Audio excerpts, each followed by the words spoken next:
हम भारतीय जनता पार्टी के नेता जो सत्ता की भूख में पागल हुए थे, अंदर नारे लगा रहे थे और हम इनके कमरे में बैठे हुए थे। खबर मिली कि मुख्यमंत्री जी ने इस्तीफा दे दिया।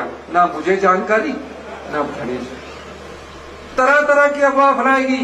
मैंने जब ये बात सुनी, मैंने कहा मैं क्यों इस्तीफा दूंगा, हमारे पास मेजॉरिटी है। पठानिया जी ने कहा जो कानून बोलता है मैं कानून का रक्षक हूं, ईमानदारी से फैसला करूंगा और परिभाषा जो मैं लिख के जाऊंगा उसको कोई बदल भी नहीं पाएगा। इसके लिए पठानिया जी को मैं मुबारकबाद देता हूं। सारे चैनलों में इस्तीफा इस्तीफा इस्तीफा। मैं आप लोगों के बजट का रिप्लाई देने के लिए तैयारी कर रहा था। हमने इस बजट में 1,15,000 महिलाओं के जितने भी बच्चे हैं, वो चाहे आईआईटी में सिलेक्ट होते हैं, चाहे डॉक्टरी में सिलेक्ट होंगे या हिंदुस्तान के किसी भी कॉलेज में सिलेक्ट होंगे, उनकी सबकी पढ़ाई का खर्चा सरकार उपलब्ध करवाएगी और उनके हॉस्टल का खर्चा भी सरकार उपलब्ध करवाएगी। ये सरकार ने उन विधवा महिलाओं के लिए, बहनों के लिए किया। फिर किसान की बात आई। हम खेती करने वाले लोग हैं और कोई इतना धनवान नहीं है हिमाचल प्रदेश में जिसके पास एक घर और छोटी सी जगह ना हो। मैंने कहा किसान की आय कैसे बढ़ेगी? तो किसान की आय के लिए सबसे पहले हमारे घर में पशु होता है, गाय होती है या भैंस होती है। अब मैं देखता था कि गाय का जो दूध है वो 32 रुपए किलो गाय से खरीदा, तो हमारे पशुपालक से खरीद लिया जाता था, तो उसको कुछ आय नहीं होती थी। मैंने अंदाजा लगाया और हिंदुस्तान का पहला ऐसा कानून बनाया जहां गाय के दूध का मूल्य 45 रुपए किया और भैंस के दूध का मूल्य 55 रुपए किया। अब जिसने गाय रखी होगी, जिसने भैंस रखी होगी, उसके पास गोबर भी होगा, तो हमने गोबर आधारित खेती पर जो गेहूं पैदा करेगा उससे सरकार 40 रुपए किलो के हिसाब से गेहूं खरीदेगी और 30 रुपए किलो के हिसाब से मक्की खरीदेगी। इस प्रकार का कानून बनाने वाला हिमाचल पहला राज्य बना। मैं ये भी देखता था कि जो बुजुर्ग है हमारे घर में, नौकरी वालों को तो सब कुछ मिल जाता है, किसान जो बुजुर्ग होता था अगर कहीं बीमार हो जाए तो उसके पास थोड़ा थोड़ा पैसा अपनी कुंजी में जमा करके रखता था। हमने बजट में कहा कि 70 साल से ऊपर जितने भी बुजुर्ग होंगे उनको कोई बीमारी हो जाती है, उसका सारा खर्च सरकार उपलब्ध करवाएगी। ये कांग्रेस पार्टी ने किया। अब ये पैसे कहां से ला रहे थे?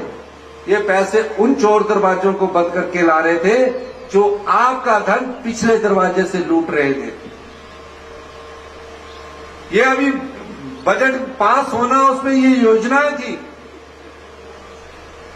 कई और योजनाएं थी, लेकिन बजट पास ना हो, आम लोगों का बजट पास ना हो, गरीब की दर्द का बजट पास ना हो, इस प्रकार के हमारी सरकार को कसने के षड्यंत्र रचा गया। मैं धन्यवाद करूंगा सब विधायकों का जिन्होंने अपना ईमान नहीं बेचा। जनता के वोट पर जो जीत कर आते हैं और नोट के दम पर जो बिक जाते हैं, जनता उन्हें कभी माफ नहीं करेगी। क्या आप लोग माफ करेंगे उन्हें? दोनों हाथ खड़ा करके बताइए। आपकी भावनाओं से चुनकर जब विधायक जाते हैं, क्या ये हिमाचल प्रदेश की संस्कृति है जो देवी देवताओं की धरती है, जहां वीर सपूत अपनी जान सरहद पर देता है, वहां एक जनता का प्रतिनिधि जब बिकता है, अपना ईमान बेचता है, अपना ईमान बेचकर चोरी छिपे होकर होटलों में भाग रहे हैं। 8 दिन वो पंचकुला के ललित होटल में रहे, कहां से इतना पैसा खर्च किया? फिर हरिद्वार जा रहे थे पाप धोने के लिए। गंगा मैया ने कहा, भाई आप तो इतने पापी हैं, आप तो इतने पापी हैं, आपकी मैं मैल नहीं साफ कर सकती, और ऋषिकेश चले गए तपस्या करने के लिए। कहते तुमने तो इतने पाप किया कि हमें मैला, फिर ऋषिकेश चले गए, अब वहां बैठ के तपस्या कर रहे हैं। क्यों डरे हुए हैं? ये लोकतंत्र है। कुछ ने कहा कि हम तो अंतरात्मा है। कांग्रेस पार्टी से जब टिकट लिया था और हाथ के निशान पर चुनाव लड़ा था, तब अंतरात्मा नहीं थी। फिर हमने अंदाजा लगाया ये अंतरात्मा नहीं, ये तो धनात्मा है। और धन के दम पर जो राजनीति खेलते हैं, जो खरीदने की कोशिश करते हैं, आम परिवार के आदमी कभी बिकते नहीं है।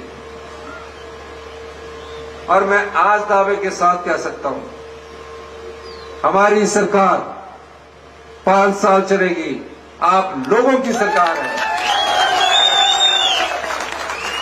मुझे कोई मुख्यमंत्री की कुर्सी की भूख नहीं। मैं तो छात्र जीवन से राजनीति करता आ रहा हूं।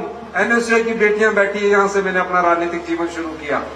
एनएसयू का स्टेट का प्रेसिडेंट रहा, युवा कांग्रेस का स्टेट का प्रेसिडेंट रहा, 25 साल से विधायक रहा, कभी मंत्री नहीं बना। मुझे कभी ये शौक नहीं है, ना मुझे सत्ता की भूख है, लेकिन जो कुर्सी मुझे मिली है वो आम लोगों की कुर्सी है, गरीब लोगों की कुर्सी है, किसान की कुर्सी है। और इसकी रक्षा सिर्फ आप कर सकते हैं। इसकी रक्षा आप कर सकते हैं। ये कुर्सी आपकी है, ये कुर्सी आपकी है। 5 साल बाद जब हम महसूस करेंगे कि जब एक आम परिवार का व्यक्ति, एक कर्मचारी का बेटा, एक किसान का बेटा इस कुर्सी पर बैठा है, 5 साल बाद जब आपकी आर्थिक समृद्धि होगी, आप महसूस करेंगे।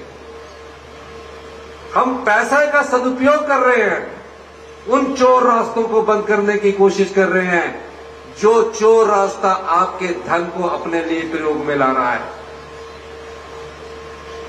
40 साल से ऐसी व्यवस्था चली कि आज हमारा जो शिक्षा का स्तर है, स्कूल में जो पढ़ने वाले बच्चे हैं, हिमाचल प्रदेश में 98 स्थान पर आ गए।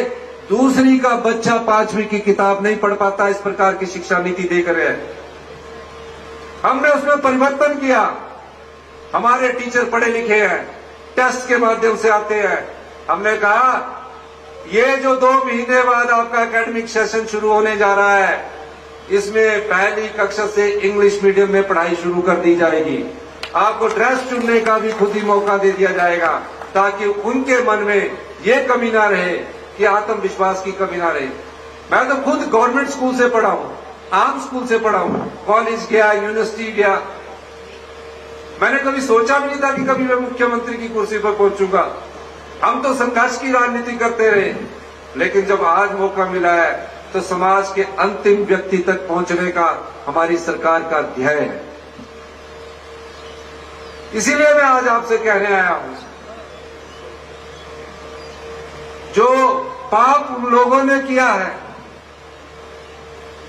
गंगा भी बोलती है कि मैं भी मैली हो जाऊंगी तुम्हारे पाप धोते धोते। एक बार सुखू जी, आज सुखू जी, एक बार सुखू जी, बार बार सुखू जी। जो जनता के वोट से जीत कर आते हैं और नोट के वोट पर बिक जाते हैं, नोटों के दम पर जो बिक जाते हैं, जनता उन्हें कभी माफ नहीं करेगी।